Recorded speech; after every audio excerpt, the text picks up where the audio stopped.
بيبتدي الفيلم بمشهد للجرايد وهي بتطبع، بتلاقي في الصفحة الأولى خبر تشكيل الوزارة الجديدة واللي المواطن ما بيهتمش بيه، وده اللي بيوحي إن ما عادتش تفرق اللي فات زي اللي جاي، والناس فقدت الأمل في التغيير. وبعديها بتروح الكاميرا لبيت رأفت رستم الأستاذ الجامعي، واللي عازم شلة أصدقائه، وواحد بيقول مراته.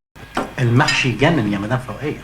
ودي تفصيلة حلوة، لأن لما نفس الشخص بيسأل رأفت إيه رأيك في التشكيل الوزاري اللي بيتعلن على التلفزيون، قال له كلهم ممتازين زي المحشي بتاع فوقية بالظبط، يعني بيجاملهم زي ما الراجل جامل فوقية. وبعديها رئيس الوزراء بيقابل المرشح للوزارة واللي بيرفض الترشح وبيعتذر، فيروحوا للترشيح التاني واللي هو رأفت رستم الأستاذ الجامعي. وبيكلم رئيس الوزراء رأفت لأنه أهلك من اللقاءات، وبيعرفه إنه معاهم في الوزارة. وتاني يوم ولما رأفت بيروح عشان يقابل رئيس الوزراء والرئيس عشان يحلف القسم، ويشوف رأفت يتفاجئ انه مش هو اللي قصده عليه، وان ده تشابه اسماء، وبيبان على وشه ده لما بيجتمع مع المساعد بتاعه بيقنع رئيس الوزراء ان لو مشاه هيبقى تقصير منه ويبان قدام الرئيس، وده مش كويس ليه. وكمان بيقولوا ما ينفعش يعمل كده مع رأفت لانه راجل الحكومه، والجمله دي هنحتاجها قدام، ولو نفع يبقى كويس، لو ما نفعش يبقى نشيله مع اول تعديل وزاري. ومساعد الوزير بيعرف رأفت بالمشكله، وان في الاخر استقروا عليه. ويخش رأفت يحلف القسم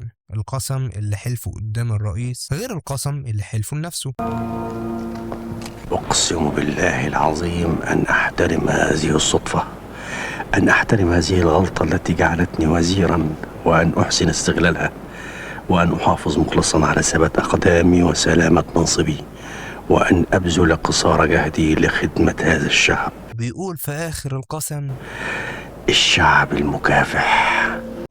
وبيمشي بينا الفيلم ويبين ليك انه فضل فعلا محافظ عن منصب، وبدأ يدمن السلطة، وكمان يصبغ شعره عشان ما يبانش عليه العجز، وانه لسه شباب، وانه يفضل وزير لحد اطول فترة ممكن، لحد ما يجي اول كابوس لمعالي الوزير.